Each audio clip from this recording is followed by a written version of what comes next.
පාන් පිටි ටිකක් තිබුණා. ඒකට දාගත්ත පොල් ටිකක් දාගන්නවා.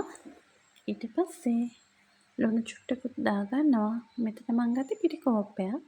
ලුණු ටිකක්, අවමිරිස් එක කරලා. අවමිරිස් එක කරලත් මං ගන්න හේතුව තමා චූටි බබාට දෙන හින්දා. දැන් වතුර පොඩ්ඩක් දානවා.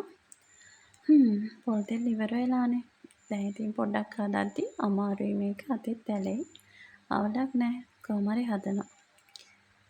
ඉතින් මට සාමාන්‍යයෙන් කෑමක් කන්න හිතුනොත් මේක කන්නම ඕනේ. එහෙම නැත්නම් දවස වෙන අප්සෙට් එකේ ඉන්නේ. කන්න බැරි වුණානේ හදන්න තිබ්බේ එහෙම හිතේ. ඉතින් දැන් මේ හැදෙන්නේ චුට්ට මෙහෙම මේ වික්ස් එකකින් නෑ වික්ස් එකකට වඩා හැන්දක් තමයි. හැන්දකින් නැත්තම් මොකක් හරි ලී අර හැන්ද තියෙන්නේ ඒකකින් මික්ස් කරන එක තමයි ගොඩාක්ම ලේසි මුලින්ම. නැත්තම් මුලින්ම තේ ඇරිලා රොටි එක පිටි එනවා අත හොදන්න. අත හොදගෙන ඔය විදිහට හොඳට පිටි ගන්නවා. පිටි ගන්න තරමට රොටි ගස්සයි කියලා අහලා තියෙනවා. එම ආය පිටි ඇඩ් කරන්නේ මොකුත් නෙමෙයි. පොල් තෙල් නැහැනේ මට. ඒ වෙනුවට තමයි.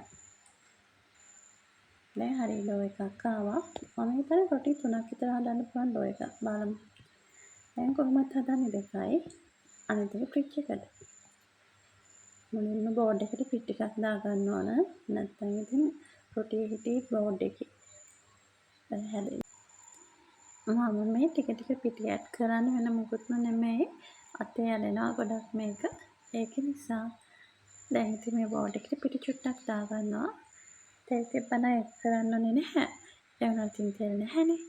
ඒක නිසා බෝඩ් එකට පිටි ටිකක් දාලා දැන් ඉතින් මෙන්න මෙහෙම රොටිය හදා ගන්නවා. අය හැදෙන්නේ හොඳට.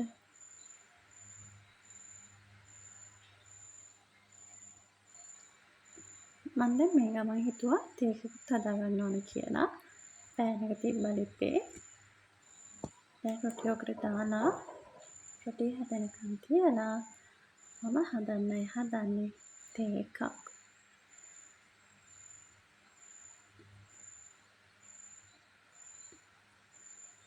මට ටිකක් තේක ලස්සන පාටට තියෙන්න ඕන. ඒක ඉතින් එක එක්කෙනා කැමති විදිහට සමහර අය හිතනවා එතකොට අර තිත්ත රහයි කහට රහයි එහෙම කියලා. ඒ වුණාට මට තේක බොන නම් තේක ලස්සනට තියෙන්න ඕන. ඒක කහට වැඩි නෑ ඉතින්. ඔන්නමයි මම ඕවා හදලා ඉවර වුණේ. හරි. දැන් ඉතින් මම මේක කාලා තේකක් බොනවා. බබා නැගිටින්න කලින්. එයා නැගිට්ටම එයාටත් එකක් දෙන්න. එහෙනම් ගිහින් එන්නම්. බයි.